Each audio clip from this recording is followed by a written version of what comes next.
L'affaire Total Polytechnique, où en est-on? Bonjour Alexandre Moati. Bonjour Jean-Philippe Denis. Alexandre Moati, vous êtes chercheur associé à l'Université de Paris, membre du laboratoire Sphère. Voilà, vous êtes ancien élève de l'école polytechnique. Vous avez même été candidat à la présidence de l'école polytechnique. Oui, en 2018, oui. Et donc on a cette affaire qui fait la une. Total s'installe sur le campus de Polytechnique. Enfin, c'est plus exactement ça, mais vous allez nous expliquer. Est-ce que vous pouvez nous faire un petit rappel de l'histoire? Voilà, ça commence en 2018, donc, où il y a un accord qui est signé pour un centre de recherche Total de 200 personnes en plein centre du campus de Polytechnique, parmi les bâtiments des élèves, avec une animation dédiée, enfin, ce que on n'a pas toujours réussi à faire côté État, c'est-à-dire une animation du campus, y compris du campus de Saclay, de faire venir des écoles, ce serait Total qui l'assurerait. Donc ça, un certain nombre de personnes se sont élevées contre ça, des anciens élèves, là, dans une tribune dans Le Monde, dont des académiciens en février dernier, et puis pas mal d'élèves actuels de l'école qui ont essayé de s'élever contre ça. Alors pourquoi s'élève-t-on contre ça?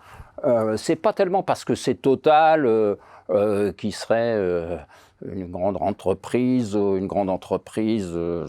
des anciennes énergies, mais aussi qu'on n'aille pas nous mettre en face l'argument Total, c'est à la pointe du combat pour les énergies renouvelables. Donc voilà, si je décline un argument, je ne veux pas qu'on me donne l'autre non plus. Donc voilà, je pense que c'est plus sur la frontière entre le domaine public et l'initiative privée, quoi. Donc c'est comment se fait-il que on puisse comme ça avoir sans aucune stratégie immobilière, c'est-à-dire la Cour des comptes l'a relevé aussi, savoir que dans un rapport assez sévère sur Polytechnique, la Cour des comptes a révélé que il n'y avait pas de stratégie immobilière, de plan national, de plan d'établissement de stratégie immobilière qui s'impose à tous les établissements publics. Et elle ajoute, l'X exploite des marges de manœuvre qui lui sont trop souvent consenties au-delà de son autonomie statutaire. Ça va loin, hein, enfin, que la Cour des comptes écrive des choses comme ça va assez loin.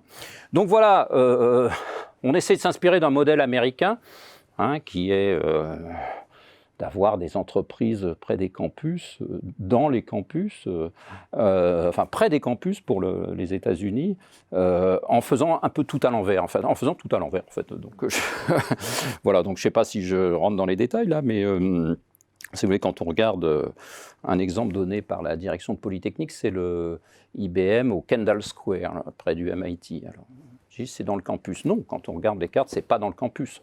C'est pas dans le campus, c'est 600 mètres au nord du campus, donc au nord-est du campus. On voit très bien que le campus des étudiants, c'est une partie sacrée, un sanctuaire, on pourrait dire, quoi. Voilà, donc on ne va pas avoir des entreprises en plein milieu. Et par ailleurs, IBM, quand il s'installe à Kendall Square, c'est-à-dire au nord du campus, il signe un accord de 200 millions de soutien, 200 millions d'euros en 10 ans de soutien à la recherche du MIT. Polytechnique, on s'apprête à faire le contraire, si ça va jusqu'au bout cette affaire, malgré les mises en garde que nous faisons.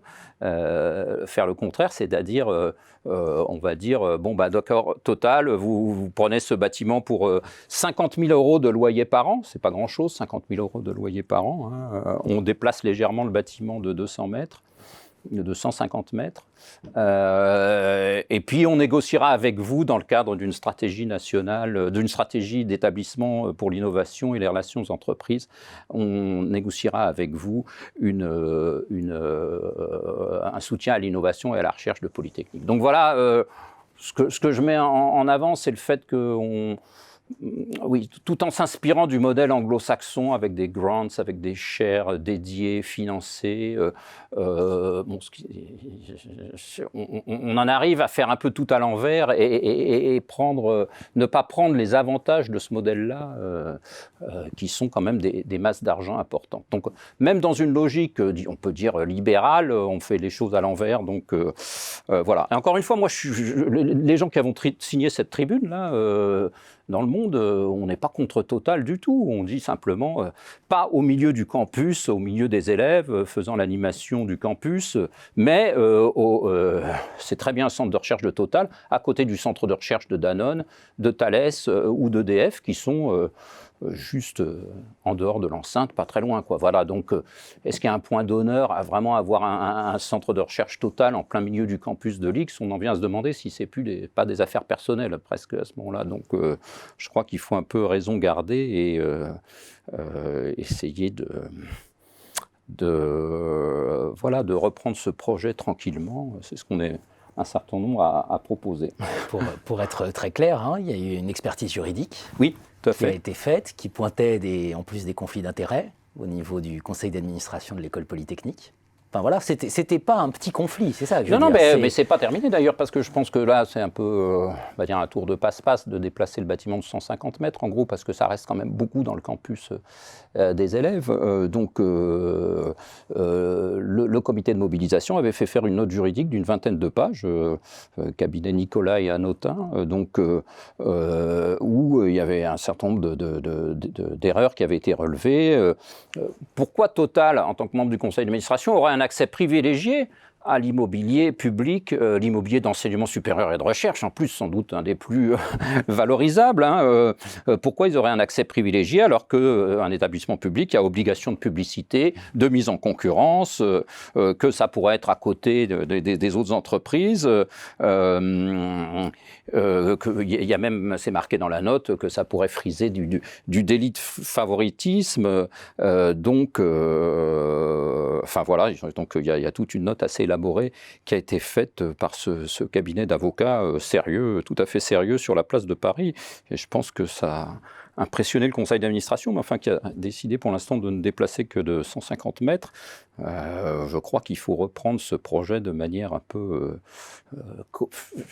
Une autre remarque qu'on peut faire aussi, un rapport qui a été fait en 2018, là, au moment des candidatures à l'X, justement, s'appelle le rapport Chameau, du nom de cet ancien président de Caltech, ce français ancien président de Caltech. Et il proposait donc un institut polytechnique de Paris, qui a été finalement retenu, et il disait il faut avoir un comité d'éthique pour les relations entreprises et puis une stratégie commune pour les relations avec les entreprises, si vous voulez. Donc voilà, il ne faut pas mettre la charrue avant les bœufs. On dit ah bah Total, on a signé sur un coin de table en 2018, donc du coup on va faire un Innovation Park, du coup on va voir s'il y a d'autres entreprises. Non, c'est tous les établissements de Saclay, de l'IPP en tout cas, les grandes écoles de l'IPP, puisqu'il n'y a plus que des grandes écoles maintenant, doivent faire un service commun. Ça ferait vraiment partie des services communs. Si l'IPP a un sens, parce qu'on peut se demander quel est le sens de l'IPP, cette espèce de métastructure, superstructure qui est au-dessus des établissements d'enseignement supérieur. Bon, voilà, on peut se demander quel est son sens, mais c'est pour des services communs comme ça, de stratégie immobilière, de relations avec les entreprises, et ça, voilà, le rapport Chameau avait bien dit ça, mais enfin, il y avait des choses assez intéressantes sur le rapport Chameau, sur le doctorat, sur ça, et c'est dommage que on fasse des rapports et puis qu'ils ne soient pas repris en considération. Pareil, sur cette affaire d'IPP, on peut se dire qui est-ce qui parle? Est-ce que c'est le président de l'école polytechnique? Est-ce que c'est le président de l'IPP? Maintenant, ça va être, c'est le même, il se trouve, c'est M. Labbé qui cumule les deux fonctions. Pourquoi pas, mais enfin, on souhaiterait un peu plus de clarté. Ce qui se décide en conseil d'administration de Polytechnique, c'est pas l'IPP non plus. Donc, et par ailleurs, c'est pas non plus, parce que maintenant le nouveau terrain, il est dans l'établissement d'aménagement de Paris-Saclay, le PAPS, établissement public d'aménagement de Paris-Saclay, qui existe depuis très longtemps. On aimerait entendre aussi le président le conseil d'administration de cet établissement-là, quoi. Donc voilà, on a l'impression que les gens parlent à la place des autres aussi. Donc il y a pas qu'un aspect frontière publique-privée, même au sein du public, on a l'impression qu'on ne sait plus où sont les voix habilitées et les voix compétentes pour décider de tels projets. Et attention à la gouvernance de ces établissements publics. J'alerte un petit peu sur la gouvernance de ces établissements publics. Évidemment, on parle de Polytechnique, on ne parle pas de n'importe quelle école. J'ai lu dans les tribunes en question qui était pointé le fait que, typiquement, s'opposer à un PDG d'une entreprise du CAC 40, c'est presque inconcevable, parce qu'en plus, il y a des réseaux d'anciens, parce que ça, c'est totalement singulier à Polytechnique. Ça vous paraît généralisé ou est-ce que ça disons, s'oppose de manière paroxystique dans le cadre Polytechnique? Non, mais c'est vrai qu'il y a des amitiés qui peuvent être utiles parfois, mais enfin là, faut faire attention. Enfin, à partir du moment où on commence à toucher certains principes importants de où est la frontière entre l'État et le privé, il ne faut pas que ces amitiés-là ou ces facilités-là puissent entacher quoi que ce soit, quoi. C'est pour ça que vraiment les aspects de gouvernance, et du coup les anglo-saxons, alors en gouvernance, ils nous battent, quoi. Enfin, je veux dire, Oui. voilà. Ils en connaissent un rayon. Oui, ils en connaissent un rayon. Donc voilà, qu'on essaye de faire les choses correctement, quoi.